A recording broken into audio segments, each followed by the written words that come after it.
अस्सलाम वालेकुम। आज जुमा का मुबारक दिन है, नवंबर की 20 तारीख। दिन बहुत निखरा हुआ खूबसूरत है, धूप निकली हुई है, दर्ज हरारत -7 है और महसूस -13 हो रहा है। आज आपके लिए जो पैराग्राफ लेकर हाजिर हैं बहुत खूबसूरत पैराग्राफ है। ये मुख्तार मसूद की आखिरी किताब है, उसका नाम है हर्फ़े शौक़। उससे है, समाअत फरमाइए। वक्त एक क़ुव्वत है और उम्र एक मोहलत। क़ुव्वत सर्फ करने से बढ़ती है, उसका ज़ख़ीरा नहीं होता। जो बच गई वो ज़ाया गई। उम्र का भी कुछ यही हाल है। मुतवातर अमल से ज़िंदगी दराज से दराज तर हो जाती है। बेअमल की उम्र 100 बरस भी हो तो गोया पल भर जिया। ज़िंदगी को आजमाइश कहते हैं। ये अमल के लिए दायरे कार और सही वक्त के इंतखाब की आजमाइश है। दुनिया के काम बेशुमार, कभी ख़त्म होने में नहीं आते। कारे दुनिया किसे तमाम न करद।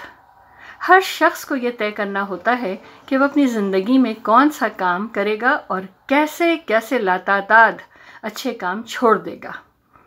उसके बाद ये तय करना होता है कि कौन सा काम कब किया जाएगा। हर काम का एक वक्त मुकर्रर है। जो काम वक्त पर ना किया जाए वो फिर कभी नहीं होता।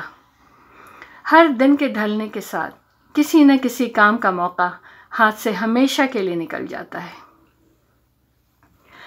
इम्कानात और तवक्कात का दरिया जवानी में यूं चढ़ता है जैसे कोई समंदर, फिर तेज़ी से उतरना शुरू कर देता है। अच्छे खासे समझदार लोग जो अपनी दानिश में एक कामयाब ज़िंदगी बसर कर रहे होते हैं, उस वक्त चौंकते हैं जब दरिया खुश्क हो चुका होता है। उनको हैरत होती है कि जिस गठरी में इरादे बांधकर कुछ वक्त के लिए एक तरफ रख दिए थे, पेंशन पाने के बाद खोलने पर उसमें हसरत के सिवा और कुछ भी ना निकला। कहते हैं कारे बकसरत ना बहसरत। ये खूबसूरत पैराग्राफ मुख्तार मसूद की किताब से लिया है। अल्लाह ताला ने भी कहा है कि इंसान को वही मिलता है जिसकी वो कोशिश करता है। तो मोहलत है, मौका है, कोशिश कीजिए।